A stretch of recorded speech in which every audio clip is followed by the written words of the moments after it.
ଦେଖନ୍ତୁ ଭାରତୀୟ ଜନତା ପାର୍ଟି ଗୋଟେ ଶୃଙ୍ଖଳିତ ଦଳ।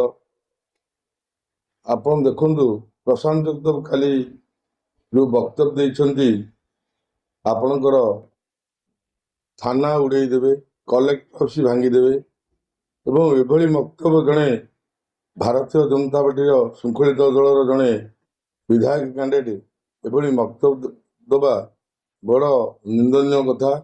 ଆପଣମାନେ ଦେଖିଥିବେ ଆଗାମୀ ଦିନରେ ତାଙ୍କର ଯେଉଁ କାର୍ଯ୍ୟକଳାପ ଆପଣ ଚିଲିକାରେ ଦେଖନ୍ତୁ ଏବଂ ସାମ୍ବାଦିକ ଭାଇମାନଙ୍କୁ ଦେଖନ୍ତୁ।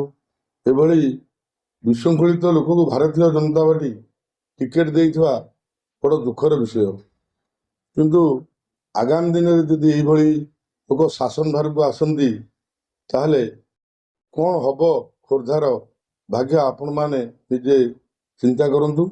ଏବଂ ଏଭଳି ଲୋକକୁ ଯଦି ଲୋକ ସାହାଯ୍ୟ କରନ୍ତି ଖୋର୍ଦ୍ଧାବାସୀ, ତାହେଲେ ନିଶ୍ଚିତ ଖୋର୍ଦ୍ଧାର ବହୁ କିଛି ଆଗାମୀ ଦିନରେ ନଷ୍ଟ ହେବ। ଏବଂ ଆପଣମାନଙ୍କୁ ମୁଁ ଏତିକି ଅନୁରୋଧ କରୁଛି, ଯେଭଳି ରାଜ୍ୟ ସରକାର ୟା ଉପରେ କୌଣସି ପଦକ୍ଷେପ ନେଉନାହାନ୍ତି, ନୀରବ ଅଛନ୍ତି ଏବଂ କମିଶନର ରାଜ୍ୟ କମିଶନର ବି ଇଲେକ୍ସନ କମିଶନର କୌଣସି ଦାୟିତ୍ୱ ନାହିଁ।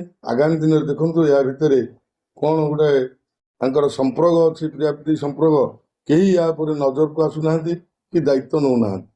ନିଶ୍ଚିତ ଏଭଳି ଗୁଣ୍ଡା ଲୋକ ଆସିଲେ ଭୋଟରଙ୍କ ଉପରେ ଏହାର ପ୍ରଭାବ ପଡ଼ିବ ଏବଂ ଭୟ ଭିତରେ ଲୋକ ବି ଭୋଟ ଦେବାକୁ ଯିବେ ନାହିଁ।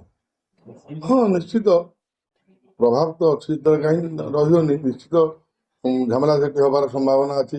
କିନ୍ତୁ ନିଜେ ତାଙ୍କ ବକ୍ତବ୍ୟ ଦେଇଛନ୍ତି 24 ତାରିଖ ଭିତରେ ମୁଁ ଥାନା ଭାଙ୍ଗିଦେବି, କଲେକ୍ଟର ଅଫିସ ଭାଙ୍ଗିଦେବି। ନିଶ୍ଚିତ ଆଶା ଅଛି। ହଁ, ନିଶ୍ଚିତ ଏ ଗୋଟେ ବିହାରୀ ଶାସନ ହେଲା ଭଳି ଜଣାପଡ଼ୁଛି। କିନ୍ତୁ ଆଗାମୀ ଦିନରେ ବହୁତ ଓଡ଼ିଶା ପାଇଁ ଅସୁବିଧା ହେବ।